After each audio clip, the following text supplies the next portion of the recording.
Welcome, dear listeners. I'm so happy you're here with me today. Before we begin our journey back in time, I'd love to know a little about you. Please leave a comment below and share where in the world you're listening from and what time it is for you right now. It's always amazing to see how far and wide our community of history lovers stretches across the globe. And if you find that you enjoy your time here with me, I would be so grateful if you could give this video a like and maybe subscribe if you haven't yet already. Now, settle in, get comfortable, and let's step together into the life of a medieval peasant family, experiencing their world from dawn until dusk. The first light of dawn spills over the rolling fields of medieval England, a grey glow that creeps through the cracks of a thatched roof. Inside a low, smoke-darkened cottage, a peasant family stirs to life. Their home is no grand manor or stone fortress. It is a single room built of wattle and daub, walls woven with sticks and packed with mud, its roof thatched with bundles of straw. The packed earth floor is hard and cold beneath the straw that serves as bedding.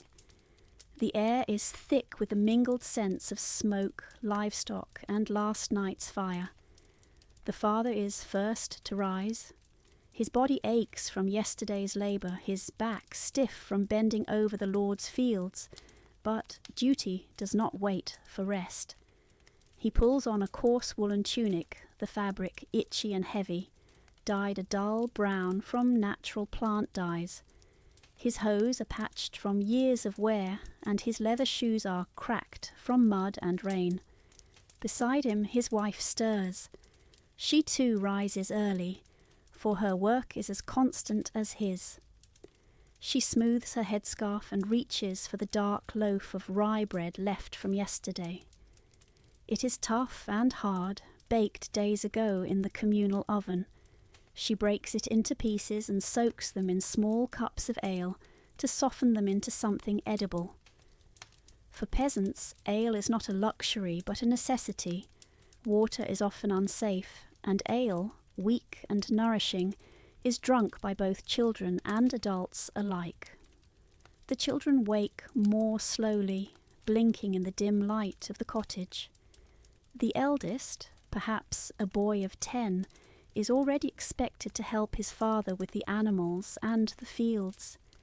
His younger sister, maybe 8, will follow her mother's lead, tending to the garden and helping with chores. The littlest ones, too young to work, cling to their mother's skirts or play in the dirt outside the cottage, their laughter carrying on the morning air. Childhood is short for a medieval peasant. By the age of 7, most are already helping with hard labour. The family's breakfast is simple, often the same day after day. A porridge of oats, if they have them, or pottage. A thick stew of peas, beans and scraps of cabbage, left to bubble overnight by the hearth. On better mornings they may have a bit of cheese from the village cow, or a few eggs if the chickens have laid. Meat is rare, reserved for feasts or the wealthier folk. Outside, the sounds of the village are beginning to stir. The lowing of cattle echoes across the fields. A rooster crows from a neighbour's yard. The smoke of other cottages rises into the pale sky as fires are stoked back to life. Dogs bark, children shout, and already the reeve, the Lord Steward who oversees the peasants' labour, walks the lanes to ensure no one is late to their duties. The father steps outside, greeted by the crisp morning air and the smell of damp earth. He checks the tools stacked against the wall, a wooden plough, its iron tip dull from years of use, a hoe, worn smooth by calloused hands, a sickle ready for the harvest. He runs a hand across them and sighs. Tools are precious. If one breaks, it must be mended at the blacksmith's forge, and that costs grain or labour. Nothing comes free in the village. The children are busy with their own morning tasks. The eldest boy walks to the village well with a wooden bucket, waiting his turn among neighbours, listening to gossip about who is sick, which crops are failing, or what demands the Lord has made this week. His sister scatters handfuls of grain to the family's chickens, watching them scratch and peck in the dirt. She knows they are lucky to even have chickens, for eggs are a treasure. The smallest child toddles after a piglet in the yard, squealing with laughter as it noses the ground for scraps. Back inside, the mother kneels by the fire, blowing gently to bring the embers to life. The hearth is the heart of the home, used for cooking, warmth, and light. Without it, the cottage would be unlivable. She hangs the cooking pot back over the flames and stirs the morning's pottage, making sure there will be enough for later. Already she is thinking ahead, about spinning wool into thread, about repairing her children's worn clothes, about tending to the small garden behind the house where leeks, onions and beans grow in tidy rows. As the sun finally breaks over the horizon, the father gathers his tools and slings them over his shoulder. Today he must work the strips of land allotted to his family in the open field system, narrow strips scattered among the larger fields shared by the village. Tomorrow, perhaps, he will be required to work the domain, the Lord's personal land, where every able-bodied man must contribute labour without pay. It is the price of living on the manor, of having protection and land to till. Before leaving, he pauses by the door, looking back at his family. He knows their survival depends on his strength, but also on his wife's unending labour, on his children learning early how to endure the hardships of peasant life. Together they form a fragile unit against hunger, disease, and the whims of nature and Lord alike. With the tools on his back, he joins the stream of villagers making their way to the fields. Some carry sickles, others ploughs, still others baskets for gleaning. They trudge along the muddy paths, their voices low, their breath rising in the cold air. They know what awaits them, long hours of bending, cutting, planting, sweating. But this is their life. This is the rhythm that repeats with the rising of each sun. The day has only just begun. By the time the morning sun climbs higher into the sky, the medieval village is already alive with movement. Peasant families stream out of their cottages, carrying tools worn smooth from years of labour. Wooden ploughs, iron-tipped but crude by modern standards, are hoisted onto shoulders. Sickles and hoes are sharpened at dawn and clutched tightly, ready for another endless day in the fields. Children too young to handle tools scamper barefoot along the muddy lanes, herding geese or carrying baskets for their parents. For the peasant family, the fields are not simply a place of work. They are the very stage on which life and death play out. Food, rent, taxes, and even survival are bound to the land. The open field system dominates their world. Vast stretches of farmland divided into narrow strips, each family's plot scattered across the manor so that good soil and poor soil are shared equally. No peasant owns their land outright. It belongs to the lord of the manor. What they have is a tenuous right to farm, passed down through custom, always subject to the lord's will. The father joins his neighbours at the edge of one of these fields.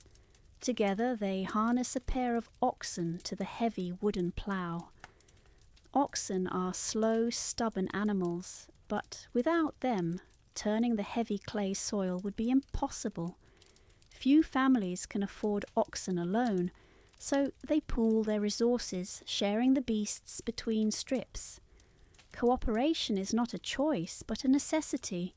One family cannot survive without the others. The ploughing begins, the wooden blade cutting deep furrows into the soil.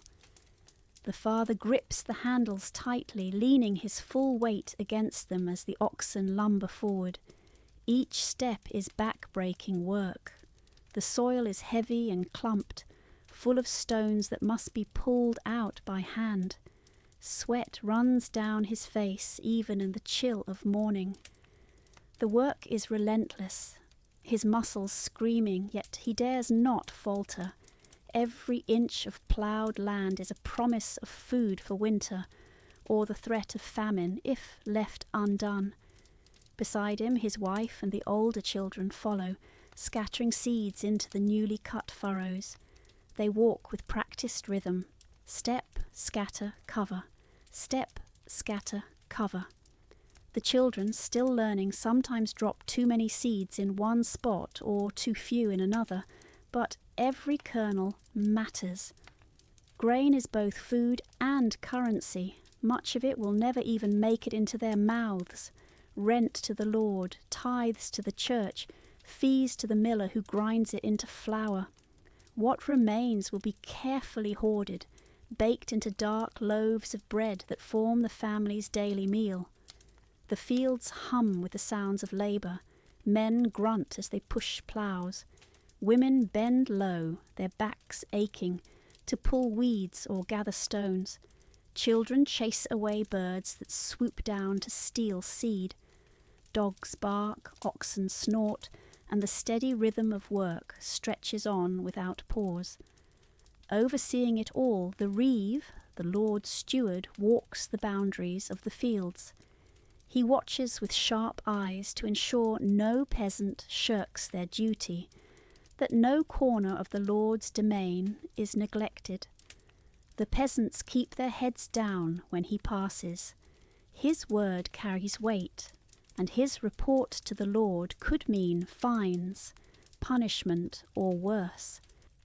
At times the peasants are required to leave their own strips and work the domain, the portion of land kept for the Lord's profit. On those days they labour without reward, their effort feeding not their families, but the manor house. The resentment simmers quietly, but there is no rebellion here. To defy the system is to risk everything, home, livelihood, even life. The law favours the Lord, and the peasants know it. By mid-morning the sun beats hot upon their backs.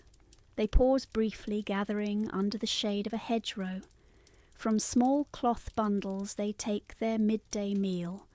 Coarse rye bread, perhaps a chunk of cheese if they are fortunate, and a little salted herring or a strip of bacon left over from last autumn's slaughter. Everything is washed down with weak ale, safer than water and filling enough to keep them moving. There is little conversation at first, only the sound of chewing and the rustle of wind through the grain. Yet, even in toil, there is room for laughter. A farmer tells a bawdy joke that makes the women cover their mouths, trying not to laugh too loudly. Children play nearby, their bare feet black with dirt, chasing butterflies or throwing stones at a crow, bold enough to linger. For a brief moment, the weight of duty lifts, and the peasants remember that they are human, not only labourers bound to the soil, but the break is short. Soon the father is back at the plough, hands blistered and raw. The mother bends once again to weed the garden plot, her skirts stained with mud. The children, their stomachs only half full, chase birds away from the precious seeds. The afternoon stretches long, the hours blurring into one another. As the seasons change, so too does the work. In spring, ploughing and sowing dominate the days. In summer, peasants weed and tend their crops, repairing fences, gathering hay, and ensuring the animals are fed. Autumn brings the harvest, the most gruelling and critical time of all. From dawn to dusk, and the entire village labours to cut the grain with sickles, bind it into sheaves, and cart it to the Lord's granary. Failure is not an option. Winter depends on the success of these frantic weeks. The Father knows hunger all too well. He remembers lean years when the harvest failed, when blight struck the wheat, or when storms flattened the barley. Those winters were marked by hunger so sharp it gnawed at the belly, day and night. In such times families boiled weeds and acorns into bitter stews, and children went to bed crying from hunger. Such memories drive him now, each swing of the plough a battle against starvation.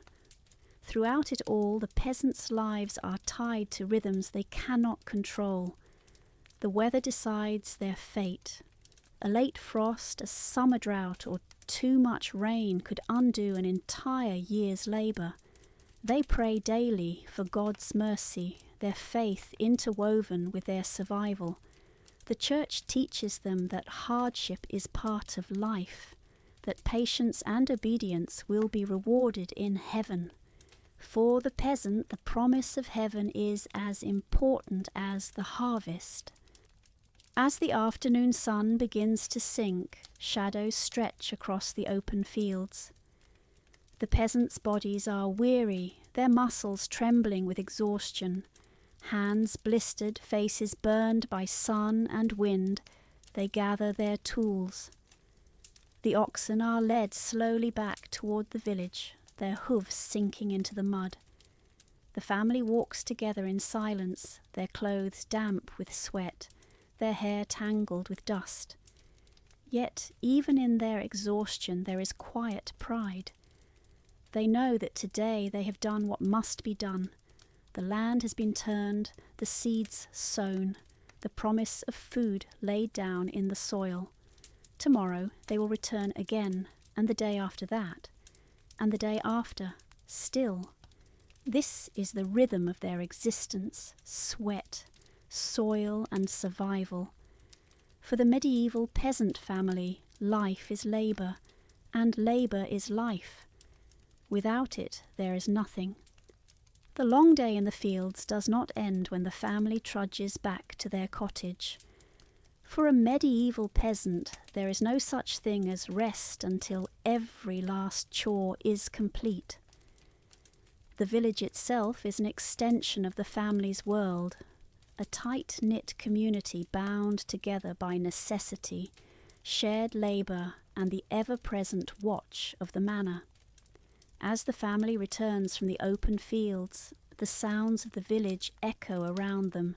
Children laughing, dogs barking, a blacksmith hammering at his forge. Smoke curls from chimneys, mingling with the scent of manure from livestock penned in small yards. The narrow dirt lanes are rutted from cartwheels and damp with mud, especially after rain. Chickens scuttle underfoot, and the occasional goose honks indignantly as children chase it out of the way. The father sets aside his plough and tools, leaning them carefully against the cottage wall. They are crude instruments, but without them, survival would be impossible. The oxen, borrowed for the day, are led back to the communal pen where neighbours share their care. Cooperation is vital. No single family could own all the beasts, tools and skills required to keep a village functioning. Inside the cottage, the mother turns immediately to her next set of tasks. She kneels by the hearth, stirring the pottage that has simmered slowly through the afternoon, an earthy stew of beans, peas, and onions, thickened with barley. This evening meal will be the family's main sustenance, filling their stomachs with warmth and staving off hunger until morning. But before anyone eats, there are other duties to tend. The small vegetable garden behind the cottage is the mother's pride. She pulls weeds from the leeks and cabbages, checking the beans that climb the rough wooden stakes. Every sprout matters. A failed garden means empty bowls. She gathers what she can carry, onions for flavouring, herbs for medicine, and places them in a rough woven basket. Beside her, the eldest daughter helps, mimicking her mother's movements with small but careful hands. Meanwhile, the eldest son tends to the family's livestock. The pig is the most valuable creature they own, destined for slaughter at the end of autumn, its meat salted and smoked to last through winter. For now he throws kitchen scraps into the pen, watching as the animal roots eagerly in the dirt. Chickens cluck and scratch at the ground, their eggs precious treasures. He shoos them into the safety of the coop as dusk approaches, for foxes and other predators roam freely in the night. Inside, the youngest children are given simpler tasks. The little ones gather bundles of rushes from the edge of the marsh, spreading them across the cottage floor to cover the dirt. These rushes soak up spills, mask odours, and, when replaced, help keep the home at least somewhat clean. Another child helps twist strands of flax into thread, clumsy fingers learning the work that will one day be second nature. The rhythm of domestic life is constant. The mother spins wool on a drop spindle, her hands quick and sure, as she draws out thread from a bundle of fleece. She hums softly, perhaps an old folk song passed down from her own mother. The sound of the spindle whirring is familiar, comforting. Cloth is rare and precious, and much of what the family wears must be patched and repatched until the fabric can hold no more stitches. Every scrap of wool, flax, or hemp is used. Elsewhere in the village, specialised trades keep the community alive. The blacksmith, his forge glowing, hammers iron into ploughshares and horseshoes.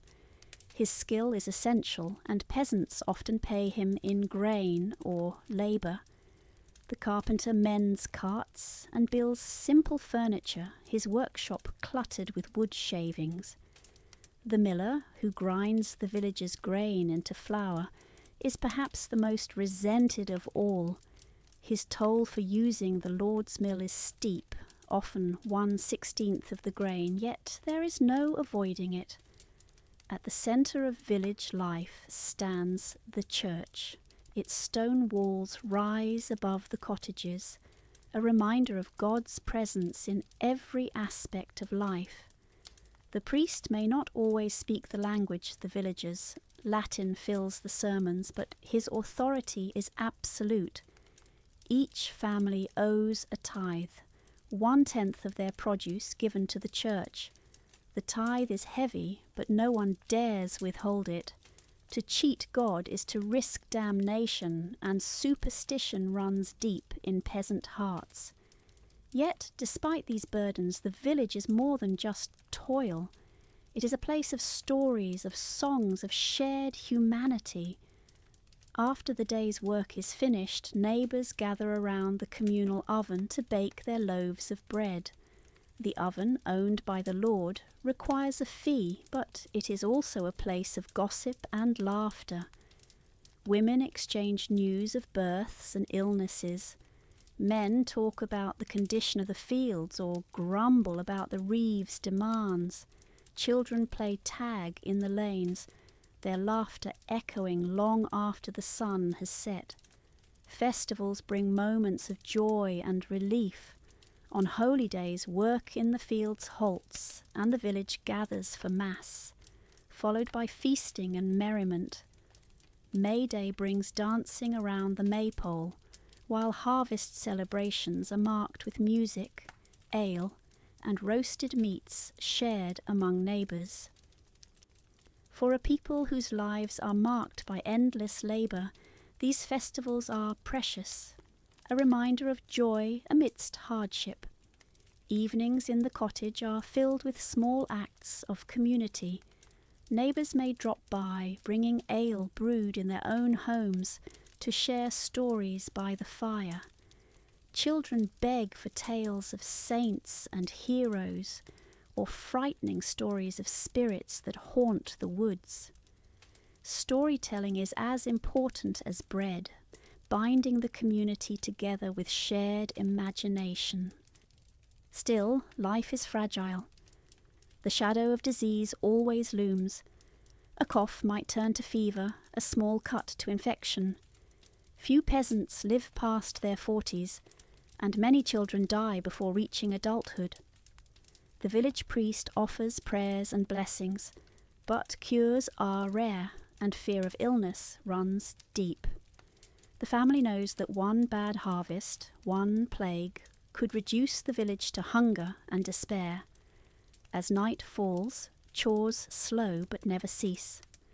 The father sits by the fire, carving a wooden handle for a tool, his knife glinting in the flickering light. The mother mends a torn sleeve, her eyes straining in the dim glow of a rushlight.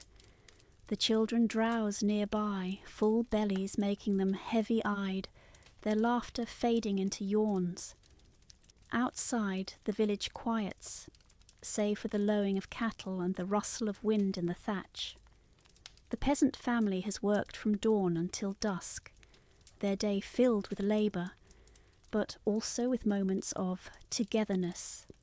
Though their lives are ruled by hardship and duty, their bonds with one another and their neighbours sustain them. Community is their shield against loneliness, their source of strength, and their only safety in a world that offers little else. For in the end, survival in a medieval village is not the work of one, but of all. Each family depends on the others. Each task, no matter how small, ensures the community endures another day. The sun dips low behind the rolling fields, painting the sky in streaks of crimson and gold. Shadows stretch long across the village lanes, and the day's labours finally draw to a close. For the medieval peasant family, the evening is not a time of leisure, but of preparation, preparing food, preparing the home, preparing themselves for the long night ahead. Inside their wattle and daub cottage, the hearth fire glows warmly, the only true light in the dim interior. Smoke curls lazily toward the thatched roof, seeping out through cracks in the walls. The mother stirs the evening meal, a bubbling pot of pottage, thick with beans, barley, and a few scraps of cabbage and onion pulled from the garden. If the family is lucky, the stew is flavoured with a sliver of salted pork or a splash of milk. But meat is rare, reserved mostly for holidays or when an animal is slaughtered for winter storage. Tonight, as on most nights, it is simple, humble fare. The children sit close to the fire, their eyes heavy with weariness, but their curiosity still alive. They chatter softly, recounting the day's adventures, how they chased crows from the fields, or how the neighbour's goose managed to bite one of them on the hand. Their laughter fills the small cottage, reminding the parents that even in hardship, joy persists. When the meal is ready, the family gathers around the pot. There are no fine plates, only wooden bowls and spoons carved by hand.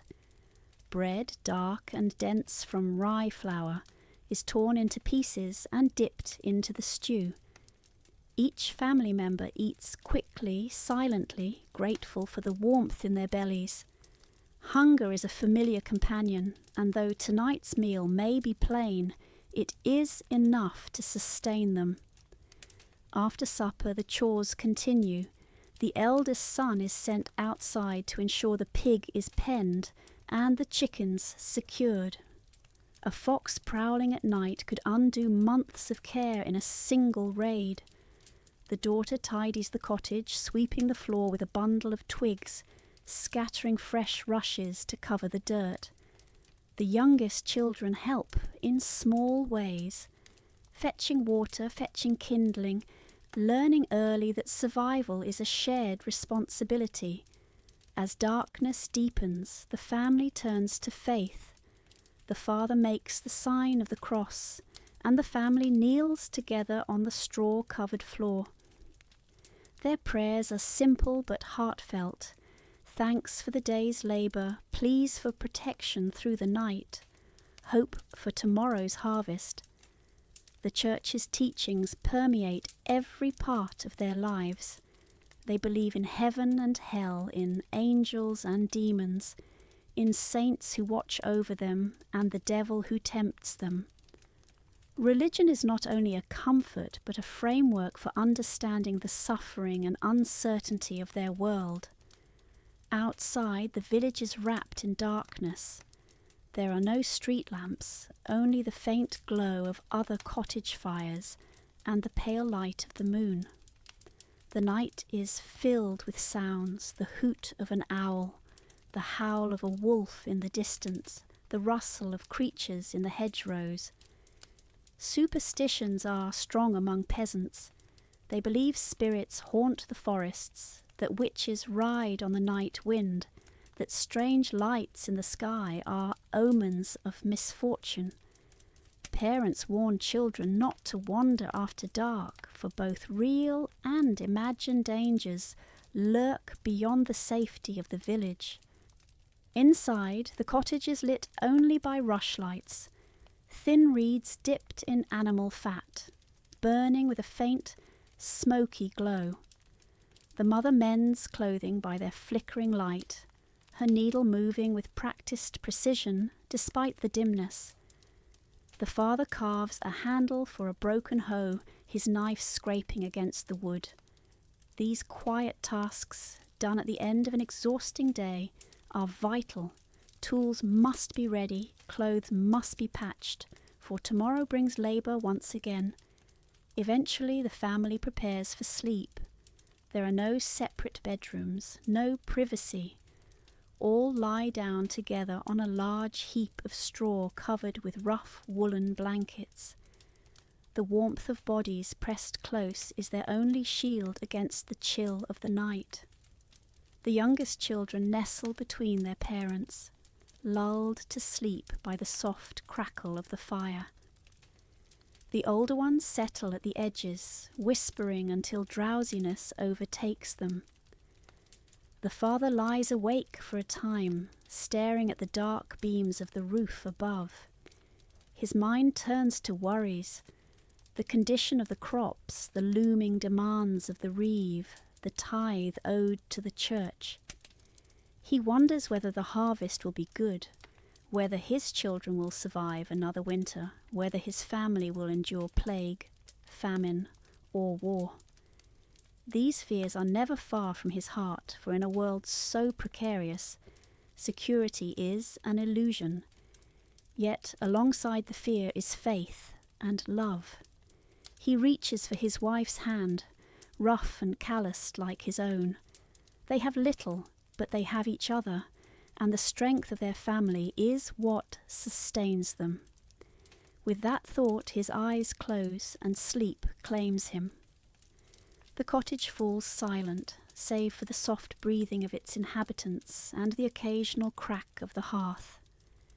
Outside the village lies in slumber, each family huddled together in their own humble homes, dreaming of survival, of plenty, of heaven's promise. Tomorrow the sun will rise again, and with it another day of toil. But for now the peasant family rests, cradled in the fragile peace of the night.